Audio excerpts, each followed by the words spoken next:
Welcome to Synchronicity. Got a good one this week with my dear friends Sean and Cass. Go check them out on the Very Ape Podcast. They also have a Patreon, which is phenomenal. They have a Discord with a lot of cool people in it.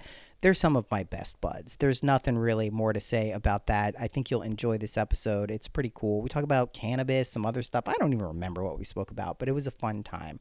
I'm a little under the weather. I'm glad I recorded this week because I wouldn't have been able to record it this week. I clearly had the foresight to get that done in advance, so I'm glad that I did. For people who have been asking about the group Imaginal groups we've been doing, there's probably a better way to say that. Those are open. You can go to syncpodcast.com/energy. Those are available for you. I know there's been at least a few people who have been asking. We did that in November. We had a group of 9 people, 10 including myself. It was phenomenal. The group stuff really seems to kind of provide an extra boost of energy for those people kind of looking for that. There's just something to it. You can go sign up for those at syncpodcast.com/energy. The Patreon is popping. We are doing bonus episodes every week. Even when I'm sick, I got a bonus episode out. That's my dedication to the patrons. Live streams, readings, all the fun stuff. You can check that out at patreon.com/synchronicity. I'm keeping this one short and to the point. Don't feel super hot right now. Will feel better in a couple days. Took care of the kiddos who got some strep throat and passed it through the entire family. Shit happens. It happens. It's not the end of the world. But please go check out Sean and Cass on their amazing podcast, Very Ape. They have been my dearest and some of my best friends over the past, almost 10 years. We're getting up there. So go check them out. Without further ado, here are the lovely Sean and Cass.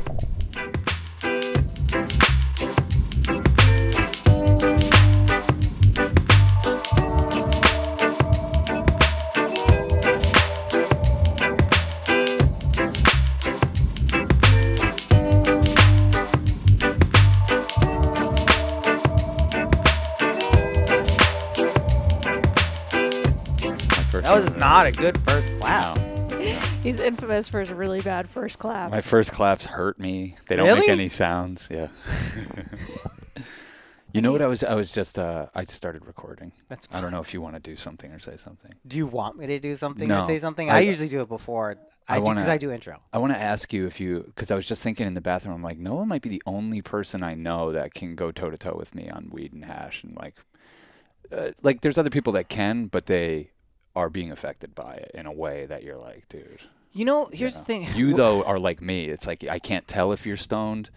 No one can ever tell if I'm stoned. I mean, you guys have built up a tolerance. I've seen you go a week without smoking weed, and then you smoke a joint, and you're like, Yeah, I was just going to say the other day, that drink you gave me. Oh, yeah. First of all, I did not make shit. the mistake of drinking I got familiar, but the first time I was surprised. I was like, that must have been 25 milligrams or something. And I was obviously rocked. And he's like, what is the matter with you? What is going on? I'm That'll like, get you. Pretty good. So we need a new policy of you not telling your wives that I gave you stuff that's rocking you. I didn't even think of that. Yeah. That's hilarious.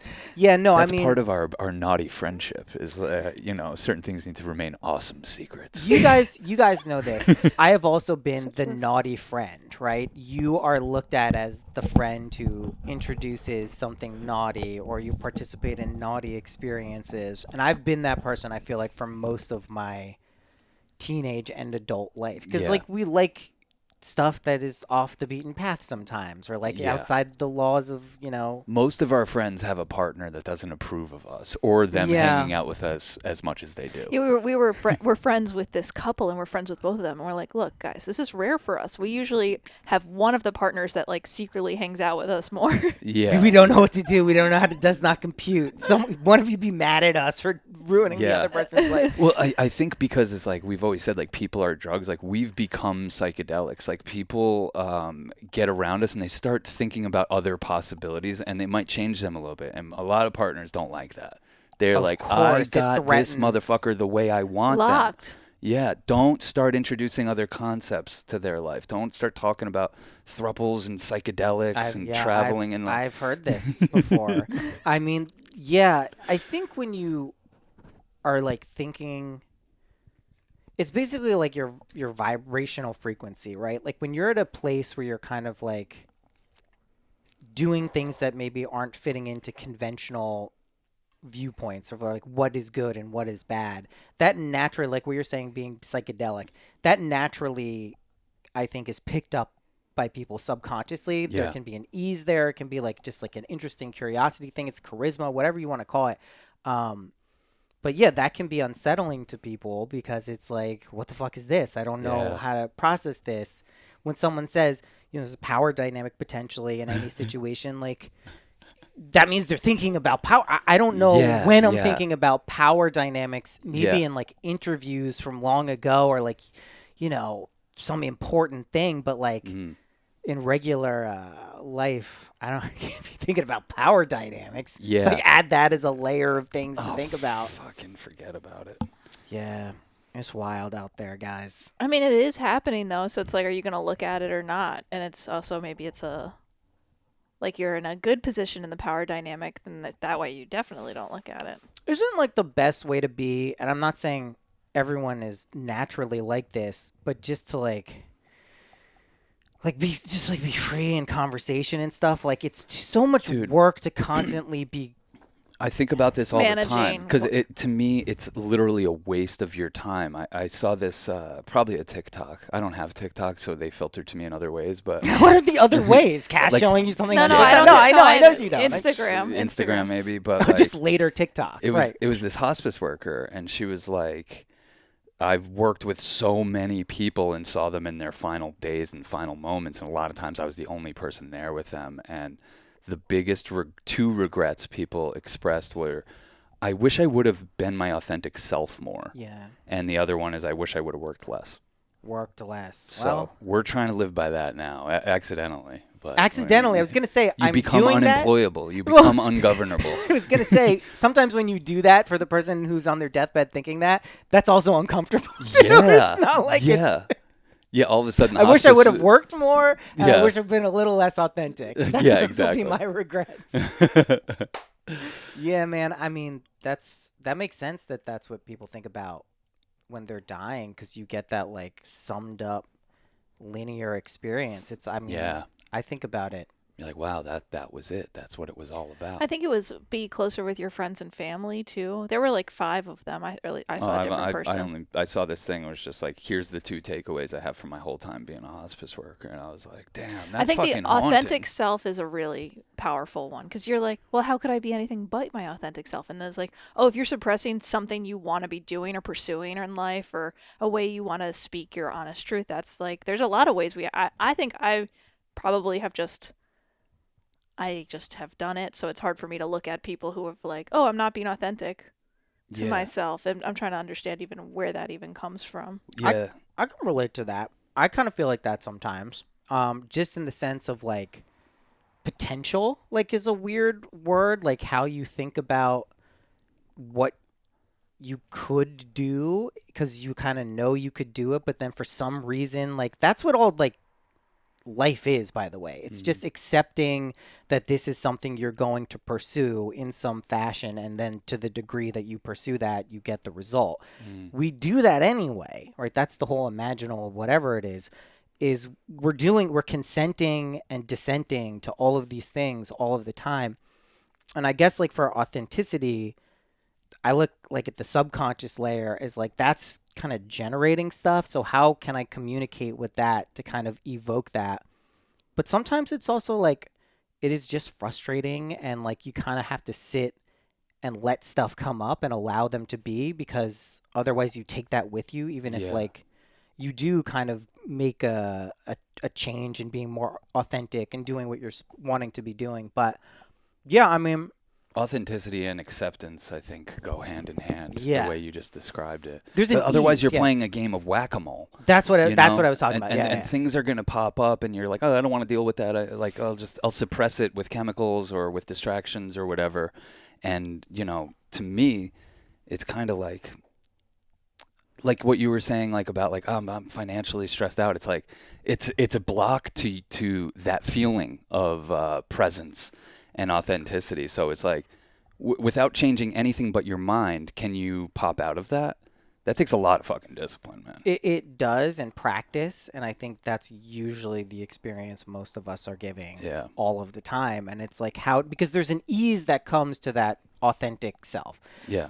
You don't have to put on airs. You're not trying to impress anyone. You're trying to be what you're bringing to the world, which hopefully is like, curious, interesting, fun, whatever the qualities you want to evoke or like be. And that's easy when you don't have to worry about all of these other things. And I think, that's not always easy for people in interactions, because a lot of us, aren't always like that with ourselves. Like there are these battles and things we fight in our head of like, oh, I wish I was this, or I wish I was that, or I can't do this. Sometimes we don't even know that's what we're saying. Totally. It just like flashes and you're like, okay, well, I can't do that. And it's like, well, maybe you can. Yeah. Like, why couldn't you? So it's like tapping into those. That's why I always like the catch a mood philosophy. Like I really subscribe to that. You don't have to embody your ideal in like felt experience 100% of the time. That's like a difficult task for people. That's like, you're probably not here. Take it into like baseball terms. Like they're very successful if they're successful 30% of the time. I know. And 30% would be amazing hit rate. Yes, you just have to catch a fucking mood. That's why I think when you were talking about weed and how like, we can smoke a lot or do a lot and still function pretty, clearly. It's because we're so hyper masculine probably when we're not on it. I think that's a big part of it. There's a balancing aspect, but, shit comes up when you smoke weed or engage with cannabis. That's where people get their paranoia and anxieties from, and I get those too. It's not a suppressant of those things. It's not a suppressant. I think you guys are. Honestly, I'm like, I was like, because I get so self-conscious. I'm like, how could you believe? It's almost like you're either going in and through it, and you want to go in and through it, which I do sometimes, but other times I'm like, I don't have the strength to go in and through it. I just feel like it is kind of like, it makes the liminal boundary between your subconscious and conscious mind a little bit more easy to penetrate from the conscious side. You're getting these things that maybe they're fears or whatever. And it's not always bad stuff. Sometimes it's like, oh my God, I love this so much. I'm so excited by this. This is so cool, whatever it is. But that barrier seems to get looser with cannabis. And I think that's like a sacrament. That's a blessing, because even if it's not like comfortable all the time, you have awareness of it, which is far more important than actually like what you're going to do with it in that moment. It's just like, it's there. Before, it's just probably, influencing so much of your actions and your thoughts, and you just don't know. And so like as a longtime cannabis user and smoker of, I just got used to it, because I had a lot of friends, I'm sure you did too, like who just stopped smoking one day because they either had a bad experience or the anxiety got too much or something like that, and they're like, it doesn't feel good for me. And I'm like, well, of course don't do it if it doesn't feel good. But I've always found it to be particularly useful. Well, for me, it kind of hits like not the mute button, but the muting button on my judging mind. So it makes my experience here a little nicer. My judging mind is first has its sights set on me. Yeah. So like I used to have a lot of stomach problems till I discovered weed, because that's where my anxiety would manifest. That makes sense. But it's the same thing. It feels like part of my Merkaba out in the world, because when I'm a little bit high, like everyone's a good time. It's all a good time. It's all funny. It's like, it's just like an added layer of protection for me. I mean, when you've described it to me as like, oh, it's like feminine, and you're very hyper masculine, and like you need it to be a softer person. Yeah. Yeah, you're hard on yourself. You're hard on us as a unit. You're just like, whoo, the world, everything. It's like your that's family, the vibe. So it's like in order for you to be like as kind of an existence as you want, it's almost like you do need the paranoia or whatever it is to be like, hey, humble yourself. Yeah, well, I also think that if weed has this effect that it has on me on other people, I can see why it terrifies people, because they don't want to hit muting on that voice. Right. Because that voice has become the tightrope they're walking their whole life on, and all of a sudden it's like getting shook by feminine chaos. Yeah. And it's like, is something weird happening here? What's going on? And these people get super meta, and it's very interesting to watch, because I know it's temporary. It's kind of funny. Yeah, it goes away. It's like the cop calling up on the weed brownie saying, I think we're dying. Like one of the best videos. We're definitely dying. Of all time is going really, really, really slow. It's like, dude, you're a cop and you took edibles. Yes, like, exactly. That's the experience you're having right now. And you can hear the 911 operator realizing like these people are fine. Is there any other more beautiful example of karma than the way weed affected a cop, a person who's probably ruined lives over this plant? And then he's like, he takes it and he's like, oh, I'm dead.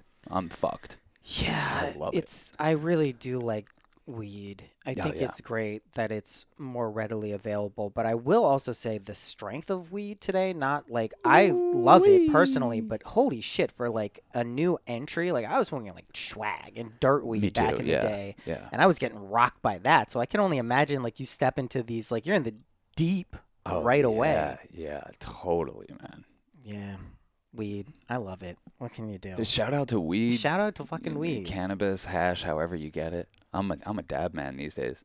Except for this little afternoon of podcasting, I've been keeping my dabbing till the evening because Cass told me how much we were spending on dabs, and I was like, I gotta fucking fall back for a minute. You got a heavy dab budget?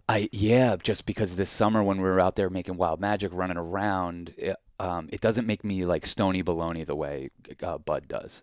It kind of feels like the espresso of weed. I'm like, ooh, it cool. It is the espresso of weed, isn't it? I'm ready to fucking party, and I'm not like stoned. I'm high, but I'm not stoned. It's cleaner. Clean. That's clean. what it is. So it became like, we're shooting. I want to be in that like clean, buzzed, good place, and it became a habit. What were you guys are shooting? What again? We're making a film called Wild Magic, where we're just we're actually just collecting like street wisdom a lot of the times, like.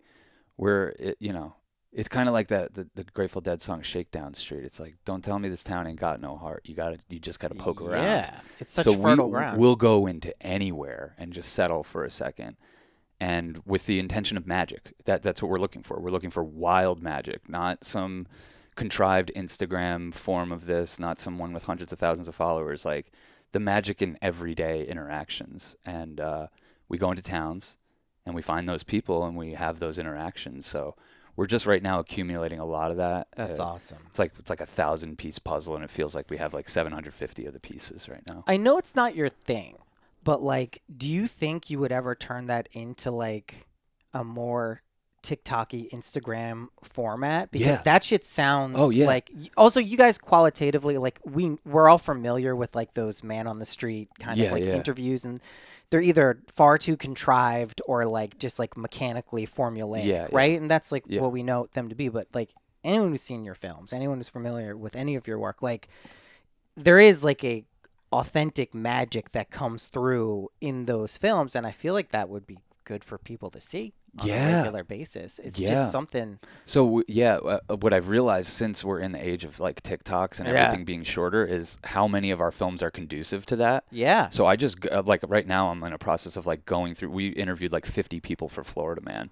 So I'm just going through and like taking a minute out of each guy and putting them out as shorts, and it feeds the algorithm. The algorithm loves it. It's like throwing a little log on a fire, of course, without having to do anything except go through our old work. So, which probably is kind of fun in some way. Oh yeah, yeah. Right? The idea is that hopefully it directs people to actually watching the film and then getting a bit of that. Yeah, we're trying to get people with all kinds of attention spans. I think that's smart because you can't fight what is going on with social media right now. Like we don't usually zoom out and think about it. Like maybe we'll be like, well, I think I'm scrolling too much and watching too much of this. Like that's kind of where we tend to like center our awareness on it. But if you think of it from like just a meta level there, like we collectively all over the world, everywhere has this short form vertical video content. Yeah. And what that does to like your mind and your brain and your neural pathways is like we're aware of it, but like it's happening and we don't get like the adapted time to kind of think about what that impact and influence is. So yeah, people have typically shorter attention spans, especially if they're looking on their phone or something. They're not sitting down to watch something like. And even if they are, it's a 2 or 3 screen experience for them. Yeah. So, you know, in a way, I hope this isn't the case, but we might be like, look back at like the types of films we make or anyone we can mention as a director has made and be like, oh yeah, that was kind of like the silent era of films. Like, oh, remember when they used to make them in wide format? Like, what were they doing? Right? Where people get so trained looking at vertical short things. It's weird. That it actually shifts the way cinema is looked at and made. I hope not. It is happening. I think I saw something in Tribeca that was essentially that. There was like this weird, it was all in night vision, and it was kind of shot like, I could be wrong about the aspect ratio, but I mean, it was like some foray into like a completely different type of experience. And I think it was polarizing. Like, people hated it and some people loved it. Oh, yeah. You got to go straight to the internet with something like that. If you go to the Tribeca route, you're going to have the industry looking at you, and they don't like anything that's different. It might have been like Travis Scott's movie or something. It was like some weird thing. I'll find it. But yeah, I mean, it must be weird to think about this type of stuff as like filmmakers who make kind of like human interaction documentaries too. It's great because it gives us a layer between, like, I don't know, like anything that's happening, instead of feeling like it's happening to us, it feels like, oh, here's a shifting culture that we're going to put a spotlight on through some weird characters we find that really are like a good metaphor for it. So it feels like just a little, that layer of protection we need. It's funny. I feel like we're just not exploiter. We could have exploited it more earlier. This is the question. Oh, my American Juggalo was viral. This is what I've been thinking about recently, and we've had conversations about this privately too. Like, we tend to think of like self-promotion or marketing or even using like a formula that we know will work. Like, you have countless examples of seeing this work, whether it's social media or just like anything. And we tend to view that as exploitative, right? Like, it's like tricking people somehow. And I wonder sometimes if that's like a limiting belief we have about what that is. Because like, I'm also willing to go to someone else and be like, hey, can you help promote or figure out ways to like market and promote this? Because like, it's not me thinking about it where it's just like this weird stumbling block for some reason. But I don't think it's really exploitative if it's like if the core of what it is has that vibration, has the vibe of what is being communicated. Yeah, it's not like you pander. I don't know. I think what I was more trying to say is like, it is really conducive to our work, and we haven't exploited it as much as we could, like the format. Oh, like you're going to do it more because it's like. Yeah, I'm just saying, like, I see. We're slow in the uptake because we're just gonna do what we want to what we do. You know what I mean? What I think we're good at. Yeah, and I think we're just like, what we want to make the art. We want an audience, but we want to make the art first and foremost. So sometimes some people focus on the audience before they focus on the art. Which is wrong in every example. Yeah. Just for fulfilling. I don't even mean from like a financial or like success. I just mean like, if you're making any type of art, which is ultimately a reflection of something in you, right? You're noticing in something that you think is universal or other people could appreciate. If you think of the audience first, you're eliminating that step of finding the thing that resonates with you. You're not quite an artist at that point if you're thinking about them too much. You're an artistic opportunist. Right. And you can become an artist, but that moment happens when you turn on that audience that you've been thinking about too much. That's when that real moment of just like, you just popped into another dimension. Now you're the artist. Well, we kind of started as that. Yeah, what keeps me calm is sometimes I look at people who have like a huge audience and I'm like, this is garbage. So I don't want whatever they have. And if anything, it kind of is like how you start thinking about people. You have these like weird limiting beliefs where you're like, well, people who have a lot of money like seem to abuse their power, so I don't want a lot of money. So it kind of feels like people with a lot of viewership, they kind of like, which is wrong though. I know. Right? That's why I'm talking to you about it. I know people, because I know that you like to help me unpack my limiting beliefs but yeah, it kind of sometimes is like that. It's like, they're putting out garbage and they're getting 1 million people to watch. So you're equating it. So I wouldn't even just like that way. If you were to get 1 million people, you're like, oh, this doesn't necessarily feel the same way. It goes back to what we were saying about like being your authentic self. Like a lot of that we learned when we were making this movie Cam Girls, and they taught us about psychedelics, polyamory, all this stuff. But one of the things that they really imparted on us, this one girl, Tasha, who's a sweet little stoner like us, and she was just like, I make sure to be my most authentic self when I go on here, because like, I'm too lazy. I'm too much of a stoner to put on a thing. And if I put on a thing, I'm not going to want to do it as much. And if I'm my authentic self, I'm just going to find my people. It might not be a huge audience, but I'm going to find my people, and I'm going to want to do this, and it's going to be, a give and take there, not just me giving my sexuality to people. And we were like, yeah, that's what's up. And we started the podcast when we were making that film. We became cam girls ourselves. We were like, how do we do this? You guys are cam girls. Totally. That's We're what all I think. cam girls. Totally. Oh, yeah. We're all out here camming. You gotta do the OnlyFans now. I know. No, I'm too old. I literally turned 35 and I was like, nah, it's never I'm happening. too old for this shit. Too old for this shit. Feet pics, man. Yeah. Those are Been like there, done it. Cass has already done it. From the podcast. That's so cool. Yeah. That was I think we spoke about this once, right? Like there was a reason like you weren't showing your feet or something. I think this was at your place at one point. We spoke about this on. Oh yeah, when that like you gotta pay for this. When shit. it was popping off, Cass was like, "I'm not showing my feet on camera." Can't give away Oh the no, I goods. was showing my feet off more for a second. Yeah. Because I was entice. Yeah. Yeah, it was enticing.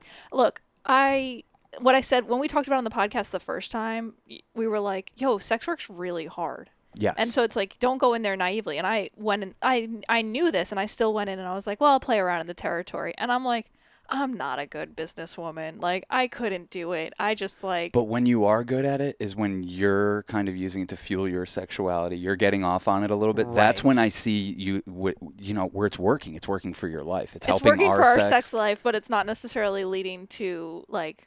I'm not a good businesswoman in that. Well, you realm. gotta do it, right? If that's like the girls on OnlyFans, like who are successful, or like they decided to do that. That's something that they do. Like you have to kind of like fully commit. I feel like to really like ramp that up to. I had a lot of fun, and we were in like a 3-person relationship at the time, and so like I was definitely creeping my own energy. Like I was just like there was something you needed a little extra validation when you're in a weird situation sometimes. I got it. Like whatever, I'm not even ashamed of it, but like there are certain motivations that I think it was fulfilling me at that time, and I'm so over it. Oh my god, I just couldn't.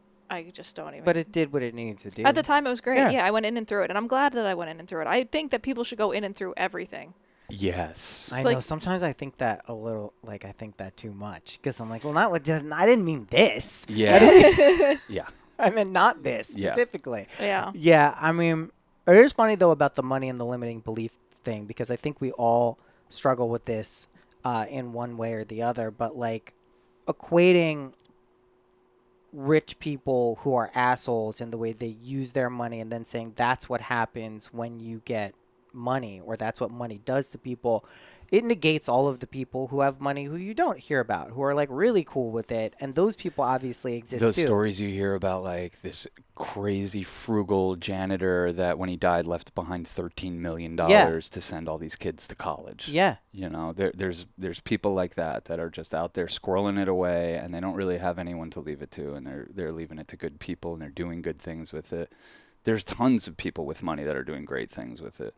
Most of them, I don't think. I don't know most. I don't know most. Like, I don't know. Money is such a weird energy, and we were talking about this too. Like, the past year and a half, money has, I don't know, and I didn't speak to anyone in 2023 who said it was their best year financially. Usually in a given year, I know a few people who are like really doing very well in some aspect of the world. It's not to say people aren't doing well.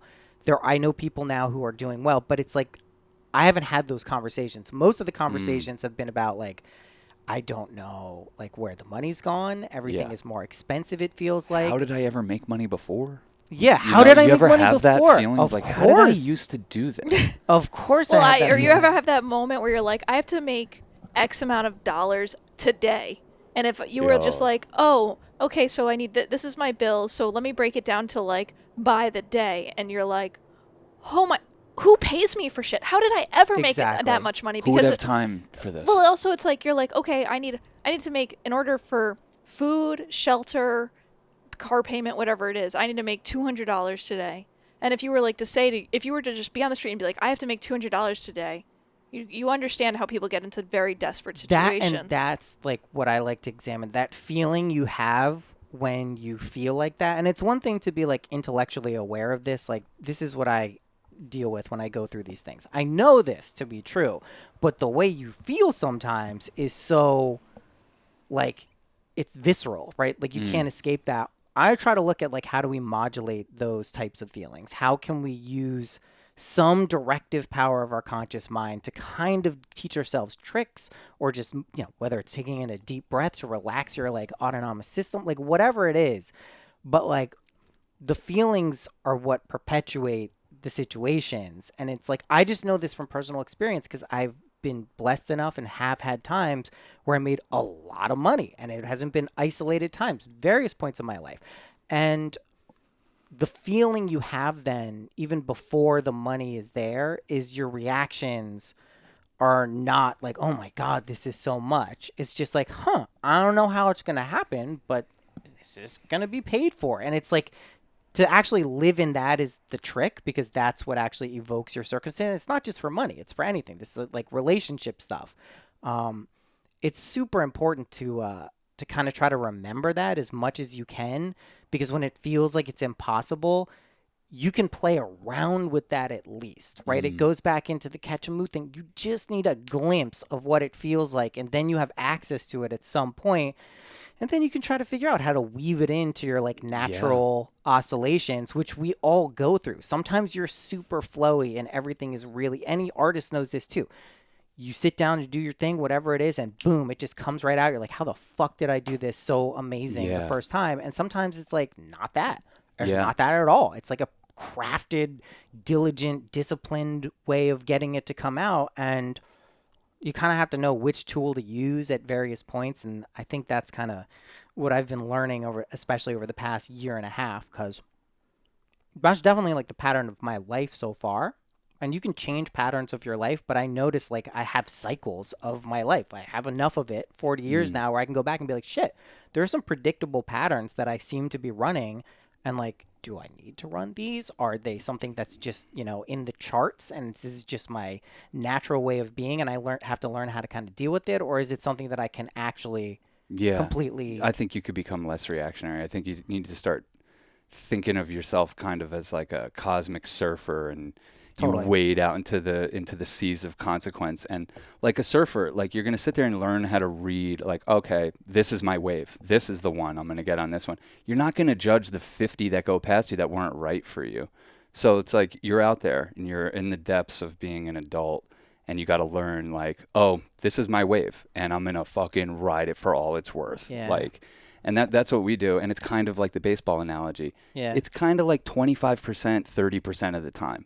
Is like you can catch and really ride a gnarly wave and exploit it for all it's worth, and then realize like, oh, I'm just paddling back out now. That's the stage I'm at, and just like I'm saying, just not judging the ones that are going by. Yeah. And like to me, now that I'm like getting into my 40s, I'm loving my new self that's less reactionary, that has so many data points that I can say, this ain't worth blowing up about. This ain't worth getting my panties in a knot about. You're doing really good. Yeah. Yeah, I really just... But I've also, like, I've made it so there's not a lot of things that could fuck me up. Yeah, that helps. Like we have a close family member that has a lot of kids, and they're going through financial struggle. Husband lost a job, and it's like very like, oh my God. Add me to that list. That's like, it's very intense. There's a lot of kids, and mouths need to be fed, and this and that, and it's like very intense, and I can feel like my mom takes it on, and it's just like, oh God, it's so visceral. And then like, it's crazy. The other day, my mom really put it into perspective. She's like,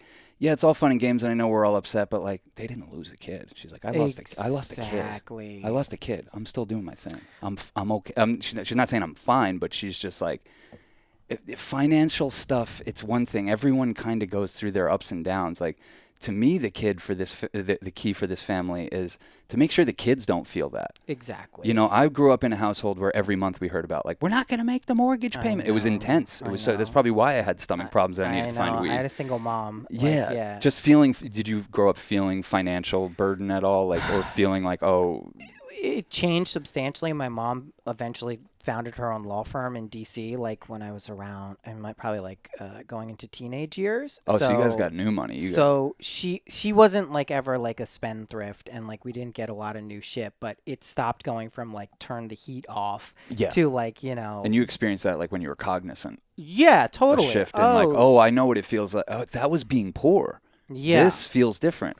I don't like the way that was. That's how I am. That's why I've always made a lot of money, is because I'm like, I don't want to be like that. Yeah, I mean, I think it's important to, but then it also becomes somewhat conditional, right? That's what I've learned too. Like, I used to think that, you know, when you feel like money's really tight or it's really difficult to kind of like attract it or allow it to come into your being, you tend to make it like a panacea that's going to solve all of the other things. And I think therein lies like kind of like what it's trying to show you is like it's not really about money. It's about some kind of narrative or story you're subscribing to that has money as a character in it, and that's kind of playing the role of what, like, that's giving you anxiety, or that's, or it's like, you know, the kids thing, that's what you realize with kids. Like, if they're happy, if they're good, if they're not stressed out, if they're not worrying, you're doing good. Like, you at the very least are not adding to, well, you will in other ways. Don't worry. You'll traumatize your kids in a There's handful no of other two ways around that. But you're not adding that kind of feeling in their life, which I think is like important to not try to extend that as a vibe, because that is the societal kind of cultural place of money since we've grown up, and it's gotten more that, you know, and I'm not like you guys kind of like an anti-capitalist. I don't think it's capitalism per se. There's an aspect of it when perverted makes it completely inorganic and inhumane, and I think we're unfortunately living in a lot of that as like a, you know, universal collective vibe. But I think people like having what you need at the times you need it, feeling like everything is going to be okay and like it's going to be fine. You didn't lose a kid, you know, you're not actually going to end up on this. And like, even if you do, it's going to be okay. That's also true. I know. And that's a really, really hard pill to swallow. And if I hadn't been through it, I didn't lose a kid. I don't have a kid, but I lost my sister. Yeah. You're going to be okay. It's going to be okay. It's going to hurt, but go through that pain, you know. It'll make you a better person. It'll actually give you perspective on a lot of the stuff we're talking about. And I think that's why, because I lost my sister right when I was going into like, I want to be a director.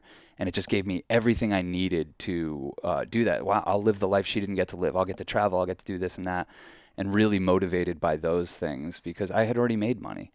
And it just didn't do, nothing was different. No, you know? Weird, right? Yeah, it was like, oh, I can get the new headphones I wanted, you know, and rent's taken care of. But like, I was still deeply in grief, and I needed an art form to pour my perspective into, to try to move through the stages of grief. And it helped a lot, and it continues to help, because that's all. Life's going to just keep throwing shit at you. Just the waves that feel like they should crush you, but you can learn how to ride those. Yeah. Yeah. And like our family that's going through this problem right now, it's a tidal wave, and it feels like it's going to wipe out a family, and it feels like, oh God, but like you're bracing for impact, and it's like, no, surf that thing, surf that. That's going to be the most epic journey of your life.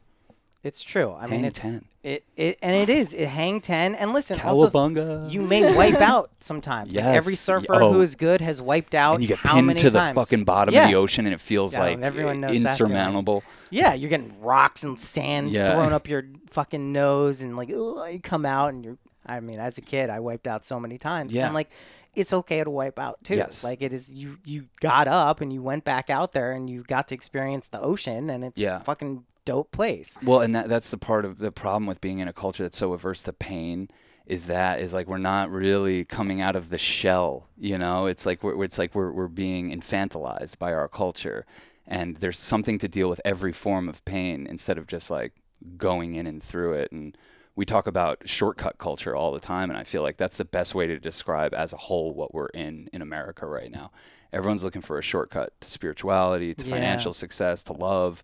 You name it, everyone wants a shortcut to it, and it's like none of it hits as nice when you don't do the fucking work that goes into it. It won't last. It won't be sustainable either. That's what I also found. Like, here's the thing. Shortcuts do exist. You can jump cut your life. You can change your mood. You can catch a thing. That kind of stuff, yeah. It does, but what you're saying is also embedded in that. If you shortcut, if you jump cut, and you don't kind of allow the stuff that's there to come up, because everyone has stuff, right? We unfortunately aren't usually very kind to ourselves in our head. Like we tend to like, you wouldn't say things to other people. And if you are saying very nice things to yourself, you're probably like doing pretty well. And it feels pretty good, because you can also do that. But PMA. those shortcuts come with consequences that you might not understand, because you didn't go through kind of some of that pain and suffering. And I do think there's an aversion to pain and suffering that we naturally feel. We want to feel secure, comfortable, happy. Well, our aversion to pain is leading to suffering. That's the thing. That's like, and it's just like, oh man,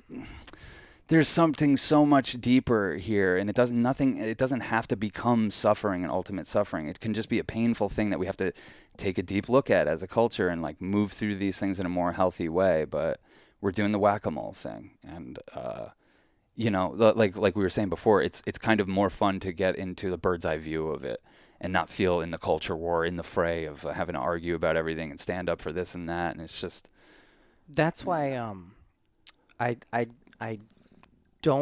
try to the best of my ability not to give external anything agency or like control, or like, because you're basically making it a deity, right? And it does boil down to, just in my experience, this is what I believe, it's why I talk about it. Your consciousness is God. It is the creator of at least your perspective and experience. There's no denying that aspect of it. You don't have to call it God. You don't have to call it universal creator or whatever, but that is your lens in which you view the world, and you are creating that.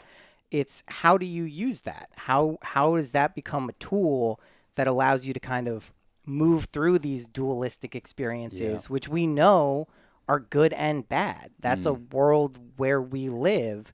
And how do you not give that kind of agency away to something that is completely out of your control? And people could say, listen, that's a coping mechanism. It's basically saying, hey, they're saying things that are outside of your control. You can't, deal with that thought. I don't view that at all. It's not like you cut yourself off from the world and you see the impact things have on you. It's just at that point, how much is it going to come in and dictate your mood, your life, what you want to accomplish, what you feel would make you feel fulfilled as a person, or feel like things are aligned in the way you would like them to be. And to me, that's like, if you're not using that kind of ability intentionally, the blanks will be filled in, right? Like the world will give you any number of examples of like, this is how you should feel. This is what's good right now. This is what's bad right now. And it's like, is it? Is that really what's going on? Well, I think you so aptly have gone through such a good experience where you're like, oh, I have more than enough money. Yeah. And you were like, that was one of the hardest times in your life. I would say probably the hardest. Like, and it had nothing to do with like my traditional struggles, with money up into that point, which had also gone through ups and downs. But it just shattered that illusion that was the thing. And I think that's good for people who need that experience fundamentally to understand that. But you don't have to go through that to understand that. You can kind of, realize that there might be something else that really is like kind of tugging at you, getting you to take a look at it and pursue something rather than just like money being the solution to your problems. Yeah, because it's always, I'll be happy when I have X amount of dollars. It's like, no, like, and what you guys were saying about it's going to be okay. I'm like, it is okay. It is okay. And it has to, you have to bring it to this moment, not like, oh, in that moment after this happens, like it'll be okay. No, it is okay. You're breathing air. We're breathing air. We have air to breathe, shits to take, whatever it is. We know this from dealing with, like now we're living with my sister who has epilepsy. She had a grand mal seizure this morning. Fuck. It's such an intense, crazy thing to watch someone go through that it triggers like immediate grace. Like the second that the seizure's over, it almost feels like, thank God that's not happening anymore. Even if it's just we're just getting a 5-minute break until the next one. It's just like I've never felt moments more palpably than when the family's gathered around Caitlin trying to bring her out of seizures. It feels like an LSD trip. You're like, oh, isn't that weird? We're all here. You like look at each other and like, okay, we're here in this universe, and the universe is like the size of this room, right? Which it is. Yeah. Yes, it is. You know what I mean? That's what I'm constantly trying to remind myself, my parents, this household, is like, there's so many things to get worked up about in this household. Seizures will happen. It's all happening here. We don't need to focus on Trump. We don't need to focus on the atrocities of the world. Like, it's one thing if we had outrage to spare, but we don't. We really don't. Like, there's enough. It would also be one thing if your outrage was leading to action, but it's not. Yeah. You know what I mean? I think that's where I think it gets broken down. It's like, okay, it's one thing to be outraged, and if you're going to channel that outrage into positive action and change and fighting for social justice, incredible. But if you're going to just lead it to conflict within a family household where there's already trauma on a daily basis happening, it's like then you're just in a fear mindset that is makes you very vulnerable to being preyed on by like consumerist tendencies. Well, and the grifters, because that's what, I mean, that's when you're in a culture like what we're in, like you're saying, where people externalize and deify, there's going to be people that try to fill in those gaps, and they're just circling like vultures, just waiting for your most vulnerable moment.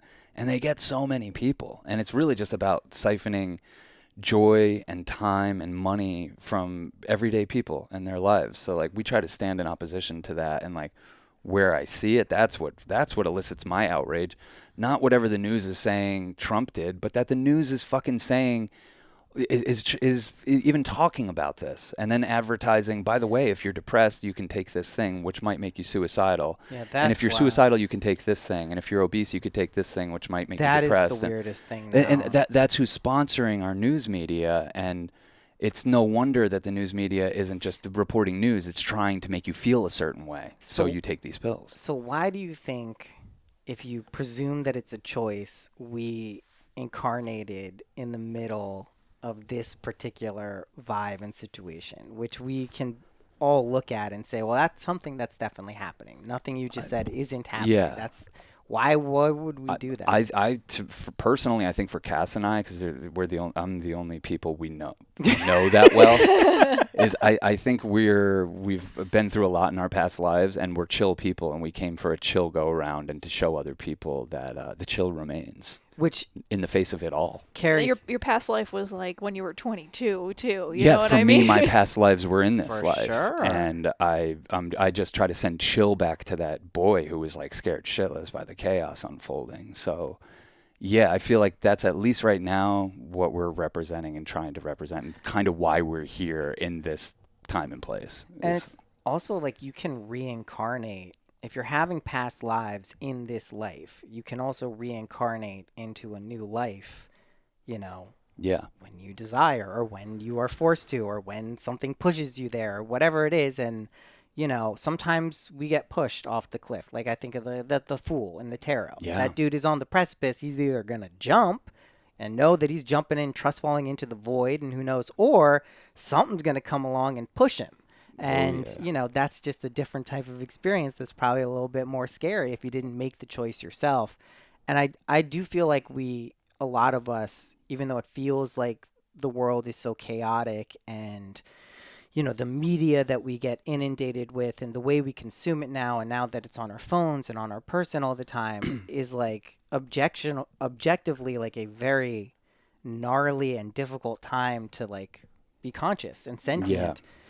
But it does kind of seem to place the importance on us kind of finding the things that allow us to not even just detach from that, but actually follow what we care about, rather than being shown stuff and reacting or, having an opinion instantly on and identifying with it. I could have made it through this whole pass through this life as Sean without tapping into that, my purpose is to be chill and spread chill, if I didn't choose the family I came to. That's why I believe in all that stuff. It's like, of course, if I was a chill soul, a jealous angel who wanted to come down here and take form and practice my chillness, what better family to get born to?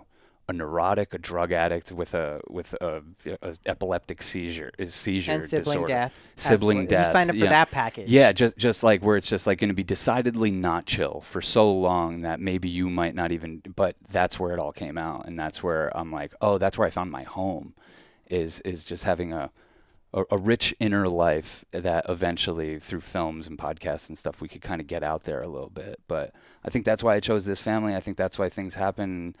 That's kind of why I don't know if there's free will or anything, because it feels like we chose these experiences, and you chose this body and this life that you incarnated into to evolve a soul that wanted to come down here and get evolved. So like Ramdas says, like start taking the curriculum. You're here. Yeah. Start taking it. What is your soul's purpose? How do we evolve to that place? And to me, and I think I've talked to you about it before, I feel like life's alarm bells and wake-up calls are going to get louder and louder and louder till you fucking just address it and stop hitting snooze and throwing things at the thing, and you address it and you wake up, you know, because that's what the alarm clock going off wants you to do. It doesn't want you to keep hitting snooze. It'll let you, but it doesn't want you to keep hitting snooze. It wants you to get up and turn that fucking thing off and start your day. And it'll get increasingly more uncomfortable. Yes, exactly. And like I've seen it with my own father, people who just ignore the wake up calls time after time after time. And they just get louder and more intense to where you're just a broken shell of a 70-year-old man with all these addictions, no coping mechanisms whatsoever, just a ball of reactionary goo. And it's just like, this ain't the way. So and I feel like that's why our circumstances brought me back to that household, is to spread that, and their lives have gotten so much better since we've been there. Amazing. Yeah, It's and funny. it's not from us lecturing them. It's just from, Of course not. Us being actually chill. just actually chilling. It's funny because I'm like the opposite. I'm like, I just was born into an earth body with earthy parents, and just kind of like Didn't think when about you were asking me financial about like stuff. when you were talking about being authentic or not, I'm like, I don't know. I've just always, this is kind of like I didn't have to push up against something to be chill. You know what I mean? Yes, That's yeah. cool, though. Yeah, I Yeah. mean it's two paths to the same point. It is, but it's cool because like I am my parents when it comes down to it. So you can check me when I'm. But also then I can be a like rock them. for you. Yeah, You yeah. know what I mean? And I think there's no coincidence that I came into your life. Yeah. And that I need, because I'm so like, yeah, things are chill. I'm chill. Like I need the fire in order to even feel like alive. Cass is such a water under the bridge type of person that like I couldn't 3D print AI design a better being to come into my family. You know, Isn't it interesting how that happens in the Yeah. weirdest of ways? I'm also just somebody who's experiencing just that. like, It's crazy. oh, whatever, that happened. Don't dwell on it. Moving on. You're forgiven. Don't worry. You know what I mean? Like that kind of thing. It's I couldn't think of a better person to have come in and help heal my family, because we definitely needed it. You know. Yeah, and I guess like you accept that on a deep level before it shows up in some weird way, and then something comes in and validates that. Like Yeah. it's the medicine you need, even Mhm. if you don't know how. That's kind of what I was getting at before. Like for 2024, I just have this like I know the vibe shifts substantially. I don't know in the grand scheme of all of the years when we look back on our lives, we'll say 2024 was like the best year ever. But it'll feel like a big shift compared to. I think compared to the past couple of years for Yeah. most people, from what I'm gathering and speaking to a fair number of people, it will qualitatively feel lighter. And there may be a little more clarity for people and just like feeling a little more aligned, which will feel like a lot aligned compared to, I just think people have been completely thrown for a loop. And you can look at it just from strictly like from the pandemic and like lockdowns and isolation and digital, all this stuff.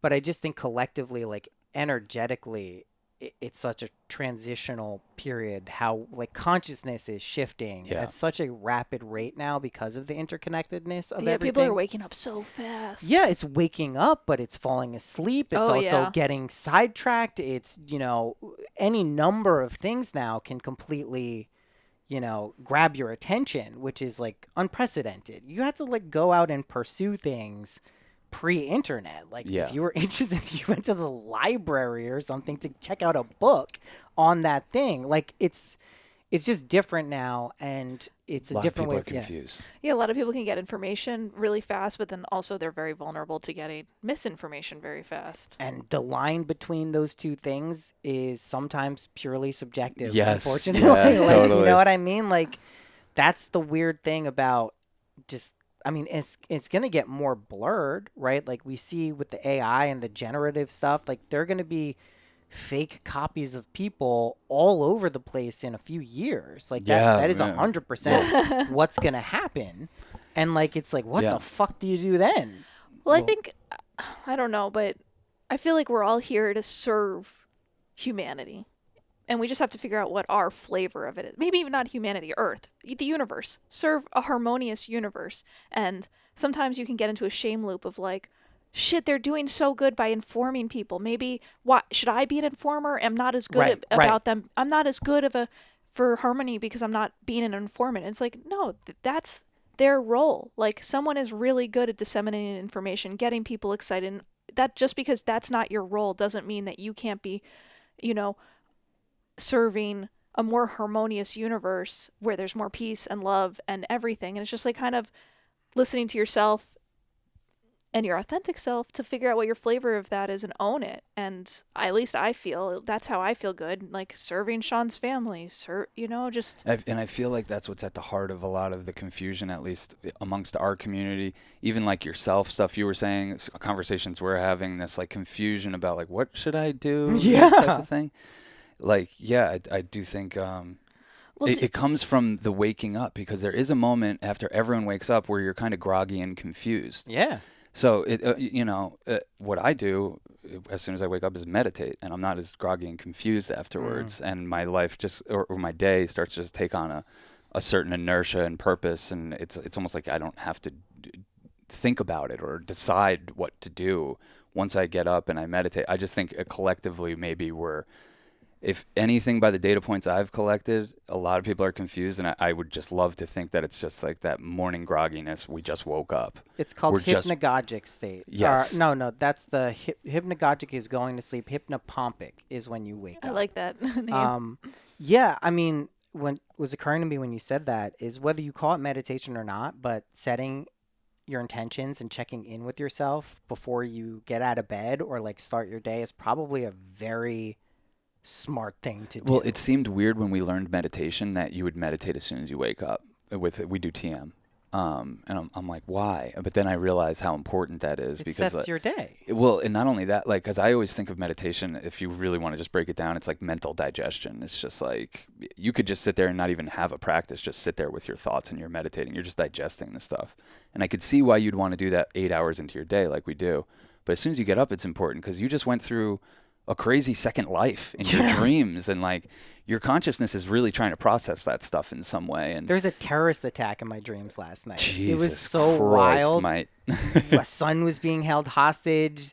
Denise went with this weird contraption down these doors and like was shooting terrorists, and then I saw the terrorists coming after me. It was fucking insane. I've never had a dream like that. Who was behind it? Was it Bush and Cheney? Or yeah, it was Bush and Cheney. Yeah, It was exactly. Hamas. No, I mean I don't know what that was, but I know that it obviously impacts what comes from that. Like, these are integrated lives. Like, we are multidimensional beings. We forget that because we pretty much are in waking consciousness constricted to this one. Thank God. But like, I know, thank God. Thank right? God. I know mean, we can all you love imagine? dimension hopping and everything, I but know. for Christ's sake, we need one continuous thread to keep us Here on this you earth do. and functioning. Here yeah. you do, Yeah. for sure. You would not be able to. I've done it for various points in times, and it is very difficult to sustain and maintain your reality and presence in reality like that. Yeah, I mean, it's definitely like, thank God, it's singular consciousness, but we forget we are also doing a lot of other things without our conscious mind being aware of them in different ways. And like that could be as simple as like your heart just pumping. Like, you're not thinking about pumping your heart. Can you imagine if you had to like do all the functions of your body regularly does to keep you in like homeostasis? Like, Well, that's what's so relieving, even metaphorically, about moving into the heart space, because you don't have to think about what the heart does. It doesn't need that. It doesn't require just that. feels it. Yeah. And when you like, oh, man, I got really high the other day, and I was thinking about the inception levels. I'm like, I'm a consciousness observing a mind, observing a body on a heart's path. It's like inception layers deep. It probably even gets deeper than that if I started thinking about it. It's kind of crazy. It goes back to unity consciousness, Yeah. right? And then Yeah. that's why I like to look at the frameworks to like at least try to define what this reality is, which is, I do think it's unified consciousness in just oneness, and like whether it's boredom or a desire or a curiosity, it fractures off into this observer of the thing, and that just flows down in this chart, and we find ourselves in a physical reality pondering the existence of unity consciousness and all being one kind of collective being, and we get the ability to even think about that. I find, at least interesting enough to question that and pursue that as some aspect of what my life is. It's wild to me who people who are like atheists in that sense, where they just really believe it's just this crazy set of circumstances that led to this particular thing. It's like, just to have that thought should show you there's something maybe behind. I know. I don't know, but I mean, it's not something. It's not for me to tell people that's definitely what's happening. You know, someone's experience may just be that, and that's what works for them, and there's nothing wrong with that experience either. So like, it's not trying to tell people what reality is, but it's definitely not everything we just see and perceive with our senses. It's more than that, and those are the areas I like to look at traditionally in my life to like see like where's the magic, like where's the subtle stuff that is actually connecting us to this perceived reality, and like how do we play around with that? That would be interesting, right? Is it a game of hide and seek with God and ourselves being God and an aspect of the divine? For me, that's what it seems. Sure seems like it. Because I was a devout atheist, you know, in my 20s, probably when my life was the most chaotic. But like when it felt like I was living in a godless universe. It really did. Meaningless. Just tragedy after tragedy. And something changed. Something slowly changed. Once I started making art, and then I discovered mushrooms. Yeah, you always said mushrooms like really fucking I literally, psychedelics, I could still be talking this kind of shit off that first mushroom trip, and I was so confused. It was so confusing, but it was like a rebirth. I got all the downloads that I ever would get from psychedelics from that first time. Yeah. It really caught me off guard. It caught my whole way of operating off guard, and I was willing to change, and I think that's what separates a bad trip from a good one, is like I realized in that moment, like not to cling to the old version of me, that there was something profound just changed, and let's go with that for a while, because what the fuck else are we doing? Fuck yeah, man. I mean, that's the beauty of psychedelics. I think it's also why I think a lot of people think psychedelics will just can be used therapeutically in that way. Yes. But sometimes it's just right place, right time, auspicious, cosmic, mycelial aliens doing their thing, and your consciousness is ready to kind of accept that. I chose it before I even took form, that at 32 years old, I was going to have a really weird night, and it was going to change my life. I chose that, and it was a random night 10 years ago, almost exactly. And I believe that I chose that moment to fully awaken into the person I would become. And it's a much better person, a much better, more chill person. I can't imagine knowing you before that, to be honest. The way just a little more edgy. Yeah, I mean, a lot more edge. Yeah. Yeah. So did you, though. You had we were two peas in a pod. Yeah, you're just playing a different game. Just playing a totally your ladder's different... up against a different wall, you know? Yeah. Totally. And I got to the top, and I was like, oh, I leaned it on the wrong wall, like Joseph Campbell says. Yeah, I mean, that is also a choice we get to blessedly make whenever we want, too. Like, you're not forced to put your ladder on that wall. Like, no one is making you do that. Yes, yeah. Really, no one is. Yeah. You're doing it to yourself, and, like, that's not victim blaming. It's not, but, like... Think about that. Like, what wall are you putting what game do you want to play? Where do you want to climb to? And maybe realize that's not even the thing. Who knows? What is the ladder made of? For me, it's art. So I don't care where I lean it. I don't care. I'm going to get to the top of a bunch of things that I lean this ladder. That's what's going to get me. That's what's helped. That's the vehicle I'm using to, get to higher dimensions of my soul, is art. So it almost doesn't matter where you lean it. And it's almost funny when you get to the top and you're like, oh, this isn't really what I cared about. Cool. Let's go back down and start a new one. That is the process, right? Up and down the ladder. First there was a mountain, then there was no mountain, then there was. Why do the mountains do that? It's so annoying. It's the best. I love mountain climbing. Descending isn't as fun. And no, actually, you hear people say that. People that climb Mount Everest, it's not. They talk about going down. That's where people die. That's where people get fucked up. It sounds horrible. Yeah. And it's the same thing in the ebbs and flows of your life. Exactly. We love being at the bottom and looking at the top and being like, damn, are we about to? All right, fuck it. Let's start. I love the work. The work. When we get to the top, it's rare air. You're alone. It's like, what are we doing up here?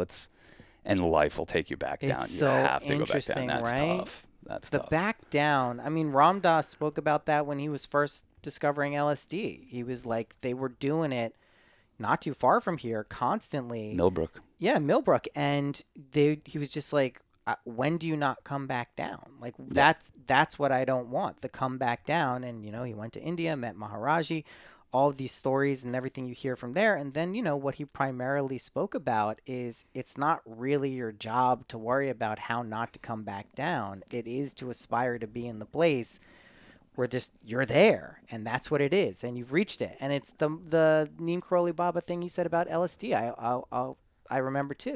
He was saying LSD will let you visit and be in the presence of Christ. Yeah. The goal is to be Christ. Yeah. That is like literally what the goal is. And for me, Christ is your realization that you and he are one, or you and the creator are one. Same fucking thing. That your experience may not validate that, but it's because this is a conditional world that takes inside stuff and projects it onto this screen that we perceive as, it's like when you watch a movie, it's frames of a movie, even though it's digital now, it's frames of a movie stitched together, pass through light, which we view as one continuous stream of time. And like, it's hard to like keep this in mind all the time as like a person who has to do things. But when you recognize that, you realize like your light and directive consciousness really does shape out here, and your perception of it, if nothing else, right? Even if you don't believe it's actually going to change anything circumstantially,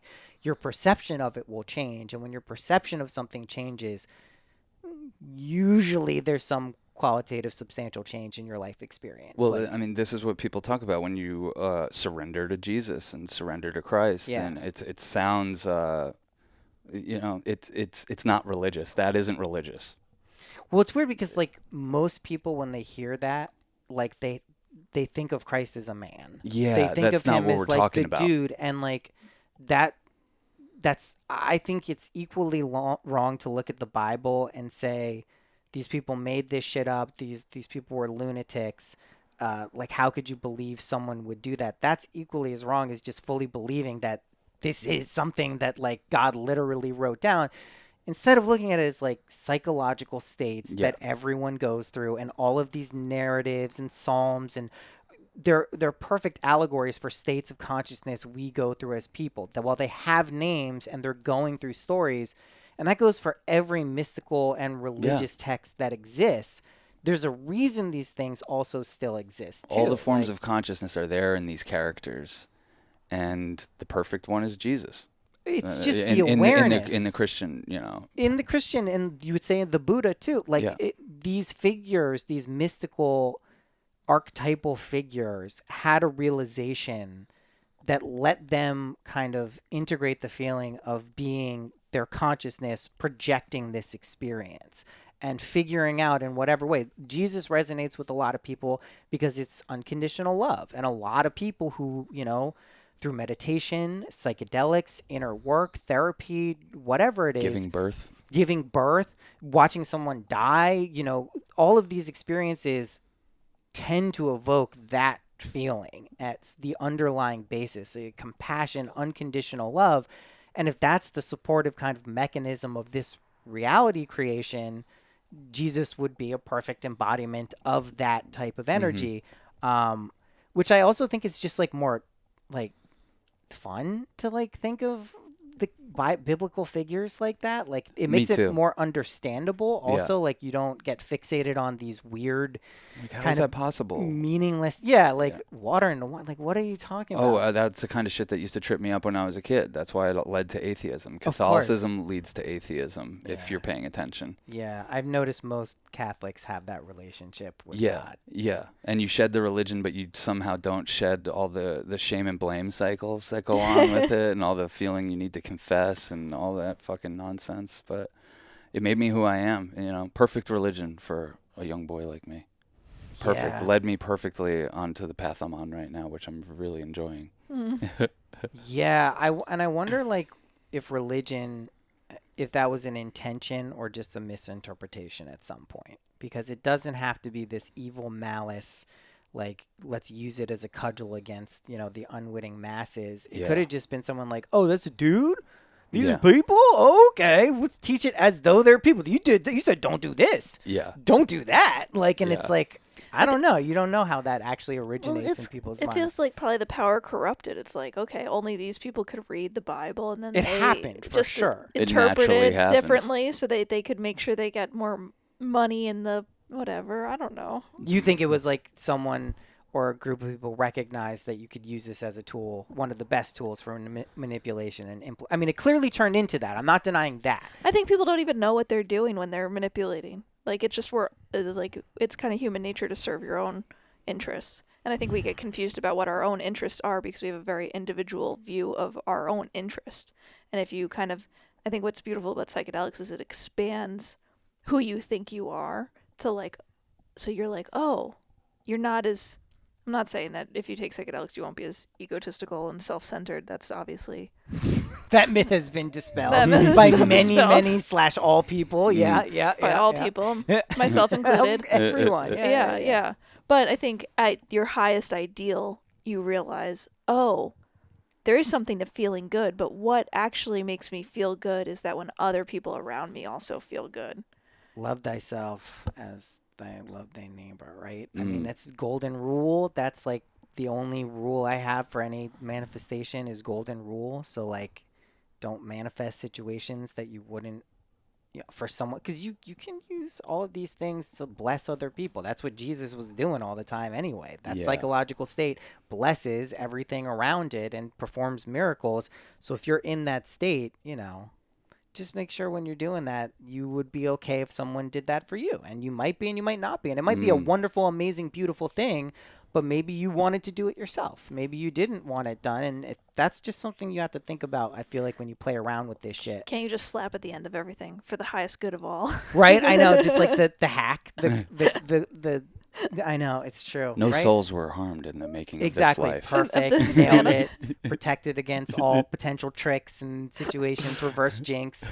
Yeah, I mean, it is true. Like, and I think you can do that ultimately if your intention and aspirations are there. If it really is, like you're saying, like if the goal is to spread chill, if that's truly your intention, that is not going to harm anyone at the end of the day. It is going to spread a vibe that if people are willing to accept it, if it's return to sender, if you wish something for someone else and they don't accept it, it's return to sender. So just be aware of that. Yeah, exactly. Too. Like, I see people reject the chill, and I'm like, okay, I'll take it. I'll keep take it, and you keep doing you and see how that works out. I mean, it's nice to feel chill. It's like, it's a good feeling. There's not a lot of extra oversight and mental work that needs to be done with it. There's an ease, and we all, I think, aspire to that at times. But if you find yourself not being chill, and there's also a difference, right, between being chill with people, which I am very naturally good at. Yeah, of course. With myself, no, it's good all the time. Whole different But, story. I work on the same way that I'm chill with other people. I try to provide that for myself when I can, especially when it's not naturally arising. Sometimes I feel amazing, and it can be misconstrued for cockiness and but sometimes don't. And sometimes you just have to be chill with yourself as much as you possibly can, because that's going to allow you to kind of get that bird's eye view that you were talking about and figure out the stuff that really means something to you. Less reactionary. Yeah, I mean, reaction, we live in that's all we're presented with is reactions, right? I mean, on our phones, that's what it's all reactionary. There are new artistic things being created, so we do have that too, but yeah, it's really getting wild out there on the internet, guys. It's like it's well, just, look at the dreams you had last night, as if you were like, I know. So you're taking, What are you, fucking Jack Ryan running around? Exact Jack Reacher, all these fucking I know, I know. No, but I mean, I think it's easy to see that benefits someone, that you're fucking scared shitless at night. You know what I mean? I wasn't scared. It's just so weird. But yeah, it's seeped into my subconscious. I don't know if I view that as like necessarily, it's just the system that we're in. I just don't, obviously I know there are people who have intentions to take advantage of and exploit things that make them money or give them power. Like, I'm not naive in that sense. But I also wonder how much of these systems that we've created kind of got away from our ability to put in other stuff, like intentionality into these things. And none of these systems that exist now can't be used for that. It may be deprioritized, but they can still be used for that.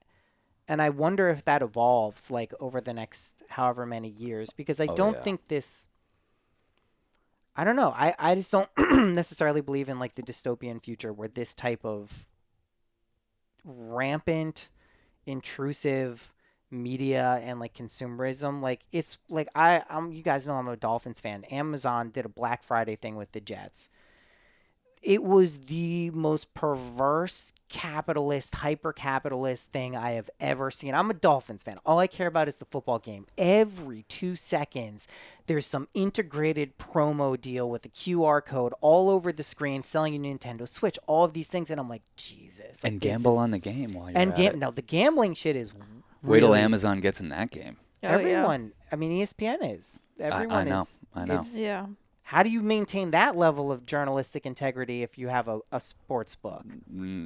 Sports is going to change as we know it now that there's so much money flying around on it. Games are going to be fixed in ways we don't understand. Whole leagues are going to be rigged, if they're not already. You think it's natural for that to just it has to because of the size of the pot? Yeah, I mean, like that's what happens when you get rid of regulation. That's all this is. They're getting rid of forms of regulation, and it's going to poison the well. So a lot of the stuff we love is going to be tainted just by gambling. Like pro wrestling. Yeah. Yes. Exactly. It's going to become like that. I kind of feel like sometimes that's what I don't even want to talk. I haven't been depressed by a Dolphins game in maybe like 8 years. This last one just fucking sucked my soul out of my body. It was a Jets it's a good game. season. Titans. It's not a good season. This is it. This is every Dolphins fan knows how this goes. You started off so strong. They were up by fucking 14 points with 3.5 minutes to go. That's brutal. And they blew it. And not only that, everyone got hurt. Like all of the people off. Too many injuries.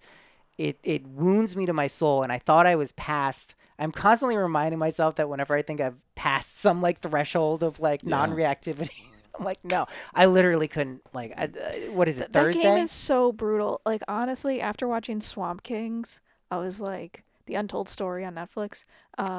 Tim Tebow. I was like, but looking into football players, I'm like, they are trained to try to kill each other, pretty much. Yeah. Like like the fact that the Dolphins have had some like incredible games where they've been 45-0 or whatever the fuck it is, that hurts them because other people are coming for their fucking necks. Yeah. Well, when you embarrass a team by hanging 70 on them, and I watched that game, they were not trying to embarrass the Broncos. The Broncos were really just that bad. Like they were just gutting them for long plays. But I'm not saying they deserve to have their players injured. I'm just saying that's literally the nature of the game. Of course it is. There's a level of like discipline and humility that you need to have in football to, or you can just cheat like the Patriots a few times.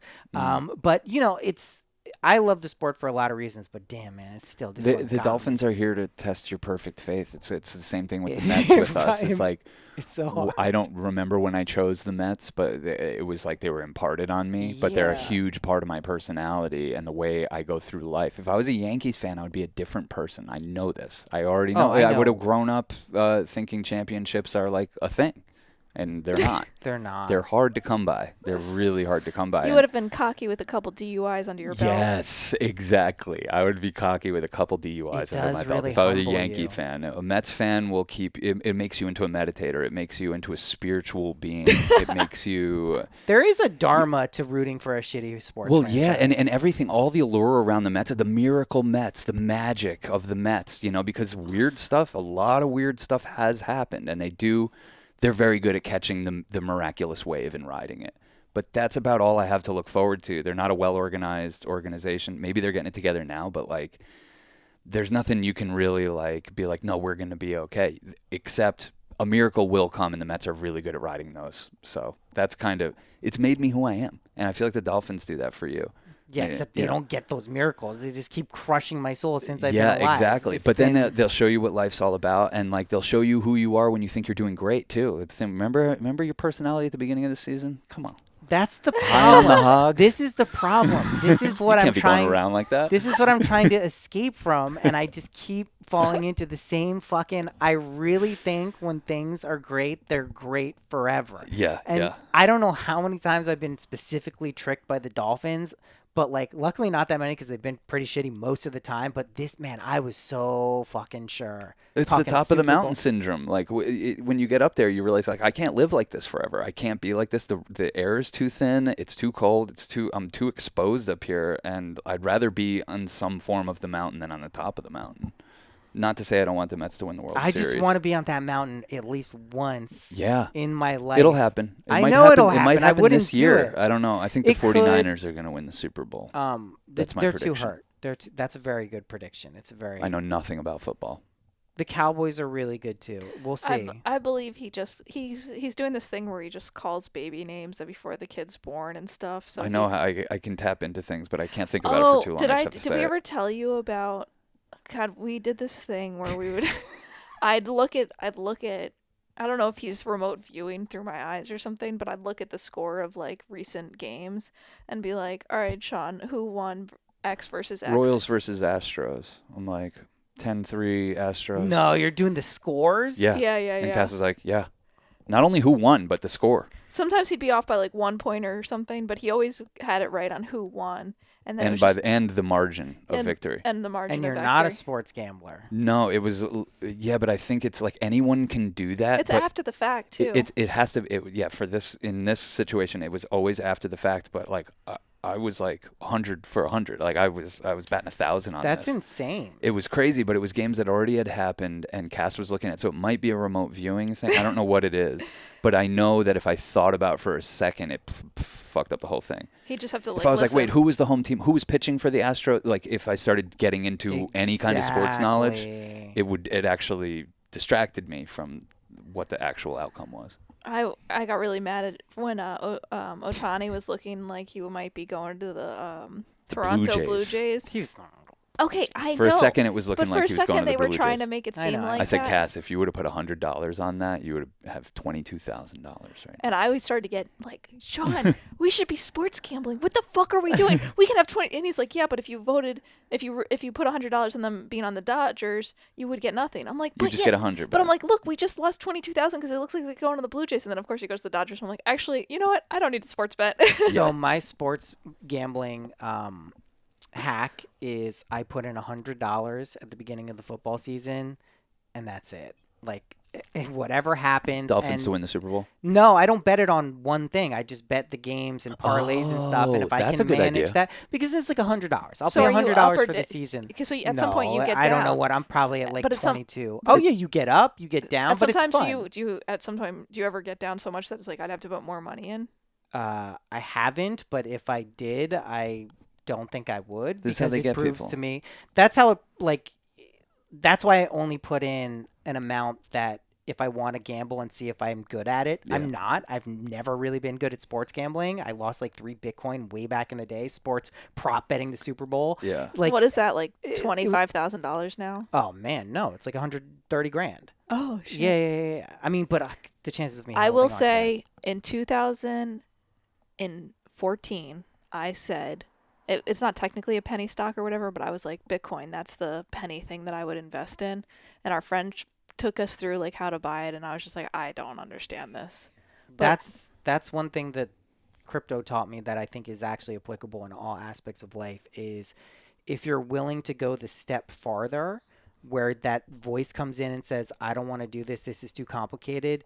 You don't even have to understand that from like a mystical standpoint, just from a rational standpoint. You are putting yourself in a smaller group of people. And if you do that, you have a higher chance of actually being early, which is how you make money with any type of investing. That's all it is. No, I got on the track, and I was, having calls with you about crypto and everything, and just like the money I put into crypto, I'm like, I don't know how to. Just leave it alone. I don't even know how to get it. Like, it's like I'm like in some weird Pegasus extension that I wouldn't even, that website probably doesn't even exist anymore. Yeah. Oh my No, I Lord. mean, but the wild thing is I do think crypto is one of these things that outside of just a speculative investment vehicle, it is going to become at some point integrated with some aspect of our commerce or our web application, whatever it is. And that's going to be interesting because then it's like everyone talks about when their grandma's using Bitcoin or whatever that's actually going to look like. That will most likely happen within the next 20 years. Like, because it's just... No one will ever trust it though, because they'll always feel, everyone pretty much from here on out is going to feel like they got in too late, or that it won't, or the whole energy of like, it oh, won't well, be Bitcoin I won't necessarily get, yeah. though. That's the thing. It'll be some type of either innovation or form of currency that Sure. truly interacts, like we use it without knowing we're even using it, but it is something, or it is a dollar or some equivalent that's safer than what would happen with inflation or something like that. That's probably going to happen because, you know, if you were involved with cryptocurrency, I'd say anytime from like its inception to 2013 or so, you were not really necessarily thinking this is going to be something that would like be worth a lot of money. No, that's why people are buying pizzas with it and shit. Mm-hmm. Yeah. That's why I was prop betting on Super Bowl games with, yes. you know, half a Bitcoin, which at the time was like seemed like nothing. $65. Yeah. Right? No big deal. But you did recognize it had principles in how it worked for currency that were superior to the systems that we have now with fiat currency, where the government, you know, a national government or an entity produces money out of thin air and manages inflation, deflation, all of these things. So if we got back on the gold standard, would you be like, probably Bitcoin won't take off? If we got back on the gold standard, there's 0% chance we'd ever do that at this point, because it's an inherently worthless commodity now as an electrical conduit, right? It's not the best anymore. So it's like rare earth materials, we could maybe get on some standard for them. But no, because I think REM. A lot of the crypto stuff, like I think about this now. I have a crypto live stream tonight on the Patreon, actually. It is interesting for me outside of just like the financial benefits it can provide by investing and playing with it.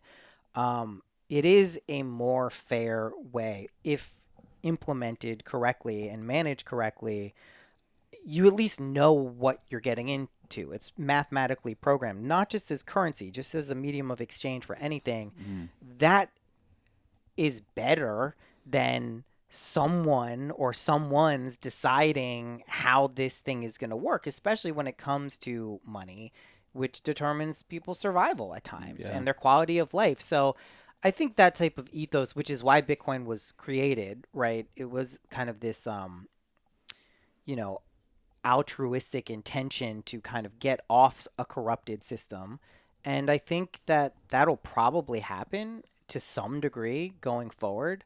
And, I don't think we get a ton of those instances in life where you see an emerging technology or idea become something that was previously, like the internet would be an example of something like that. And I do think we're in the middle of like these cycles where that awareness continues to ramp up. When Bitcoin goes over $100,000 in 2024 or 2025, we can go back to this episode and see if that happened. It will. And if the 49ers win the Super Bowl. The 49ers, I mean, they probably have the best odds right now. Let's be clear. Like, it would be more impressive if you understood that Sean doesn't read about football at all. That is very impressive. They are hands down probably the favorite right Awesome. now. They've been, that's a very good prediction. They're a well-run organization too. Yeah. But yeah, I think when Bitcoin continues to create new thresholds of its worth, that eventually brings in more people and more investors, not just as like I said, a speculative asset, but some of the technologies underpinning this stuff, which do evolve really quickly from cycle to cycle. In some ways they don't, in some ways they do, but I'm seeing it, happen more and more and quicker. And it's interesting to me, at least, because it represents some alternative way of looking at money. And that can be from a technical standpoint, or it can just be like, hey, you put some money into a shitcoin and it was $100 and now it's like $500,000. That also is changing people's perspectives about how money works and functions. So it's just altogether kind of like it's something that I think will continue to grow over the next like decades, because the way we look at money in general is pretty weird for most people. It is. Right? Yeah, very constricting. Do you want to switch over to Yeah. the other one? You down to do a little bit more for our I'm thing? down, my friend. This is what Cool. I'm doing. Awesome. Well, we're Sean and Cass from Very Ape, and we also have a Patreon, patreon.com/churchofchill. Our psychedelic music curation is on there. Tons of fucking bonus episodes, ones with Noah that have never come out. Yep. Yeah, all kinds of stuff. Really good vibes, and it's only $2. Also, the Discord is Yeah. one of the coolest Discords Yeah. that I actually go into. I don't Yeah. go to a lot of Discords, but I do go in there, and it's very it's good. Yeah, it's just an extension of everything we do. Well, So A lot of cool people though.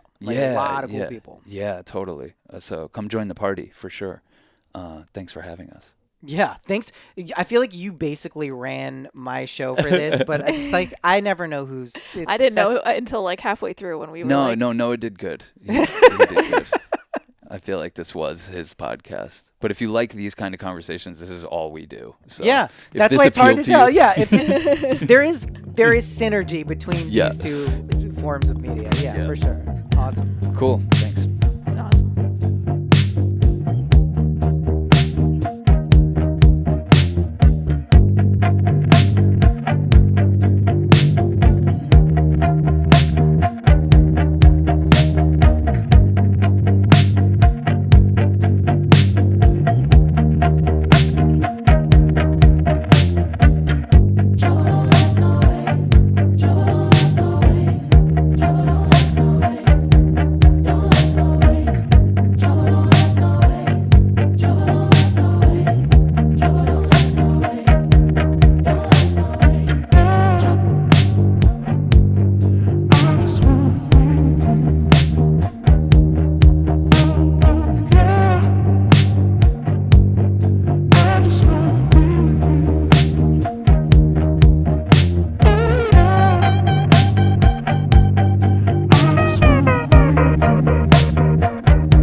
Hope you enjoyed that episode. As a reminder, go check out Sean and Cass's podcast, Very Ape. You can also join their Patreon, which is one of my favorite Patreons. I am a subscriber to that.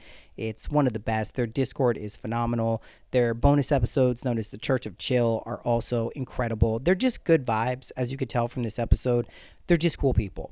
That's all I can say about them. They are true friends. They are there in the good times. They are there in the bad times.